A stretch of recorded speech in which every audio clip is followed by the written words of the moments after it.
Back on the Rob Dibble Show with Ben Darnell in your afternoon drive. Joining us on the Bobby V's hotline, Fred Lynn, greatest to ever play in the MLB in his day, and now he's been brought up basically by us because Wilyer Abreu, rookie right fielder for the Boston Red Sox this past season, won the Gold Glove in right field, playing at Fenway 81 times a year.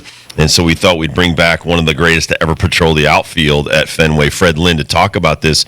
So, first of all, Fred, how are you? Tell me about your knees, man. How are your knees doing? You know what? My knees are the best part of me these days. It's been a year and a half, and I have no complaints. If my knees could swing my golf club, I'd be better off. Yeah, all of us. Fred, we were talking about knee pads in football. That's right. And we were kind of marveling at how nobody wears them anymore. I played football. Did you guys play? Yes, we did. We played. Ben played in college, too. And I was trying to school Dibs on the evolution on how girdles are nowadays and these kids and what they got to work with. What were your pads like at USC? Well, you always had something over your knee, and you had a thigh pad for sure. But I look at today's players, especially DBs and wideouts, and they're like wearing shorts, right? And they barely have any thigh pads. I know that the game is faster, the guys are stronger, and everything else, but I don't know that the wideouts and DBs hit like we did. We were meant to tackle. I mean, these guys today, obviously you don't tackle or you never had a shoulder in the thigh because that hurts, or a helmet in the kneecap.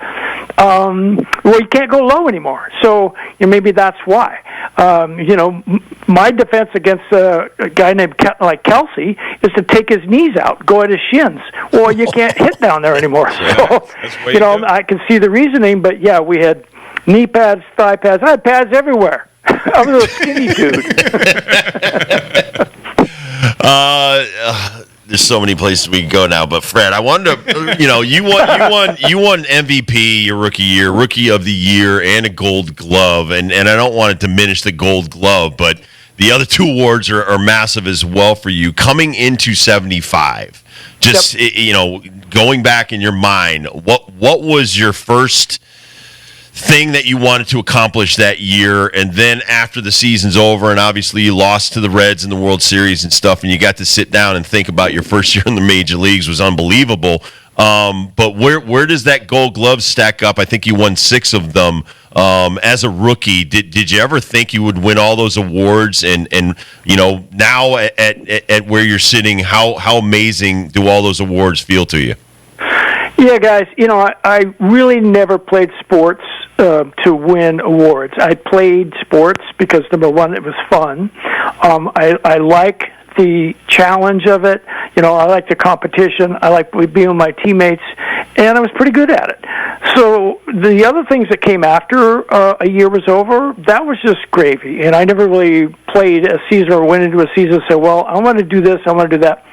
All I tried to do, especially when I got to Fenway, is be the best that I could do or be on every day, so could help my team win. And if I can help my team win with my bat, great. But I'm a defender. I mean, I take pride in my defense in every sport that I played, whether it be basketball or football or baseball. I like defending. I like shutting the other guy out.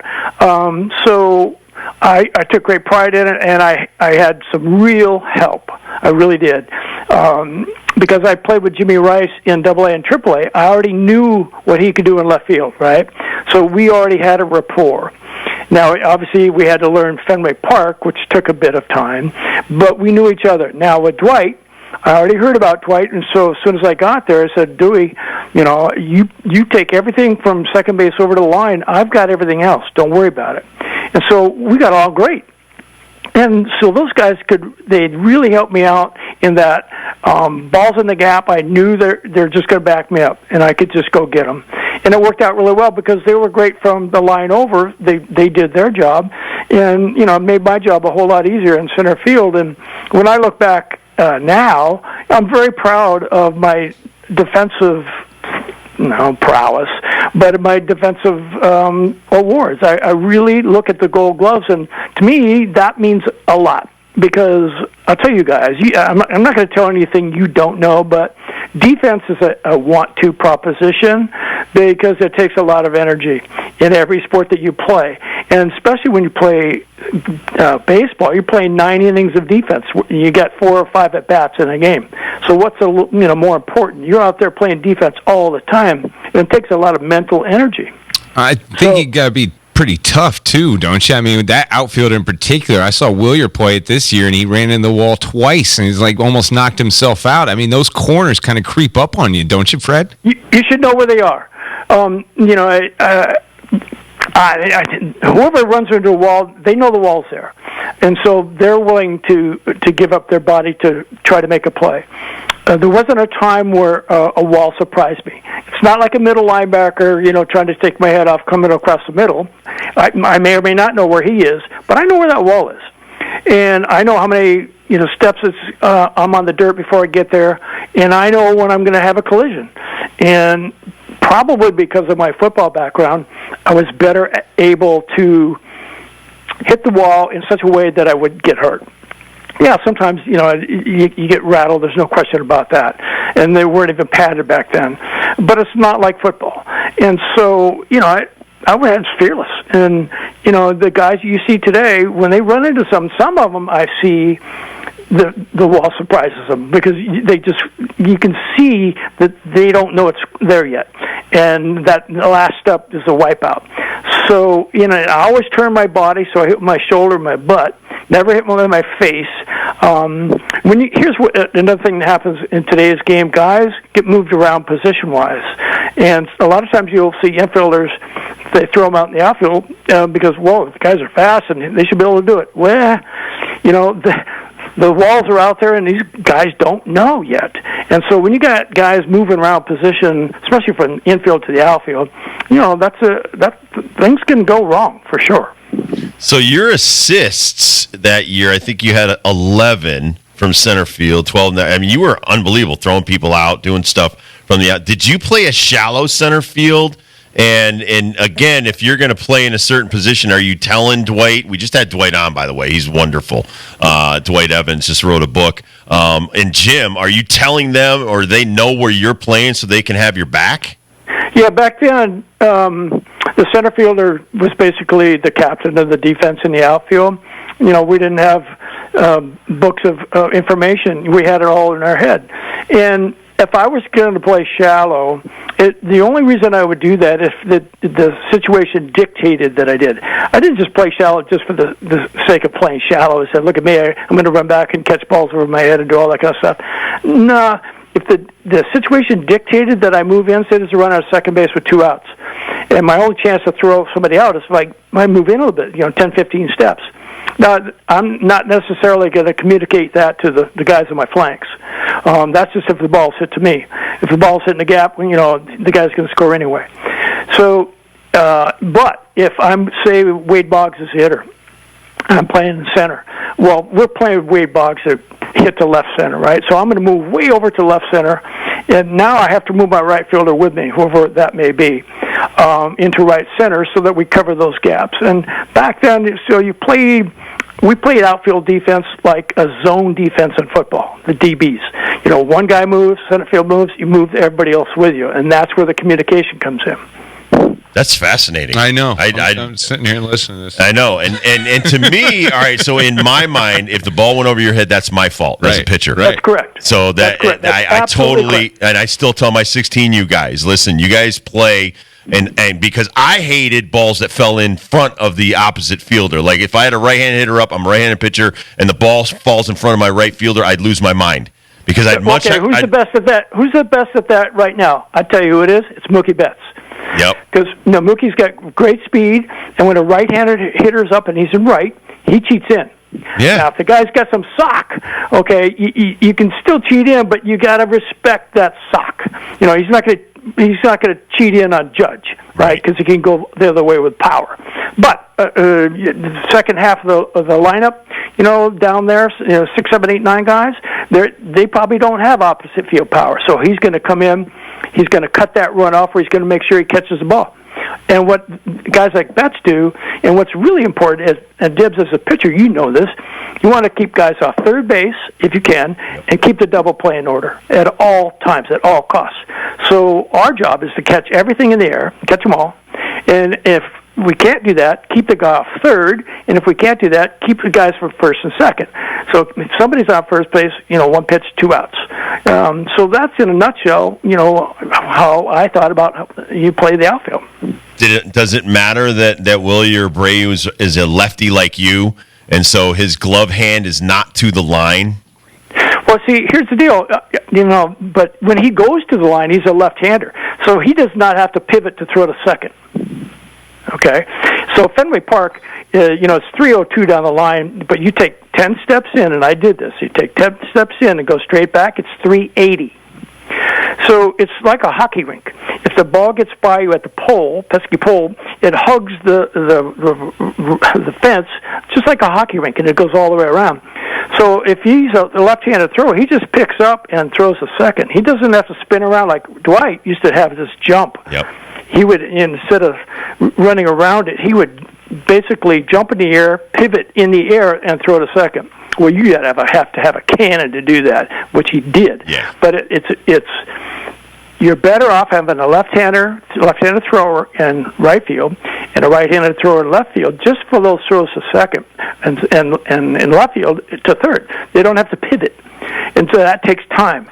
So, and I guess to be honest with you, I only go back there like 9 or 10 games, and there may be a few plays out in right field, so I didn't get to see him do his stuff, right?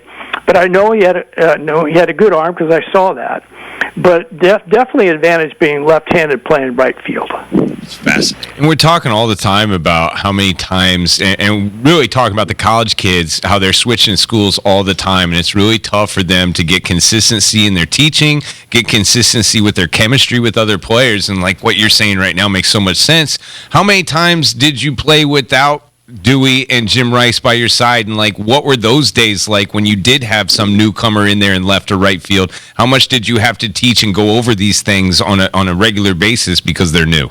As soon as I saw the lineup, our lineup was after 76 was pretty much etched in stone in the outfield. The three of us played almost all the time unless one of us was hurt. Right. But there would be times when the guys would get a day off, or Jimmy would DH, or they'd give Dewey a blow. So I would look at the lineup and see who was coming in or who was going to play. And if it was somebody, say, maybe just new coming up, I'd talk to him right away. So, okay, listen, this is what we're going to do today. Here's our pitcher, here's how we're going to play this. And so I would go, this is before the game, in BP, and so I'd say, well, where do you like to stand? Where do you feel comfortable? And if I knew the guy, like, say, Bernie Carbro's out there, I know Bernie, he runs well, and I don't have to do too much with him, but a newer guy, maybe a little gun shy, I definitely go over how I play the game in center and what I expect out of him. And so, I take care of that right away. Louis Tiant passed away. He's now on the Veterans Committee for possibly getting in the Hall of Fame. Your thoughts on his passing? What kind of teammate was he? I met Louis in '74 when I first came up, and got to play with him for probably about 5 years. And it was a real treat, number one, because he's the only pitcher that I ever played behind. In his windup, he's looking at me. It's like, hey, Louis, the plate's the other way, dude. And, he was so much fun to watch. I can't imagine being a right-handed hitter and face an LT. You talk about different arm angles, because he could go right over the top, he could go three-quarter, and he could go sidearm. And then he would throw all of his pitches from all those different arm angles. Oh, my God. He could have guys in knots up there. And there was no pitch count. You know what the pitch count was? 9 innings. That's right. Yep. Yep. There it is. There's my job. I did my job. I went 9. You guys get some runs for me? Score me some runs. I only need 2 today. What did you think of the World Series?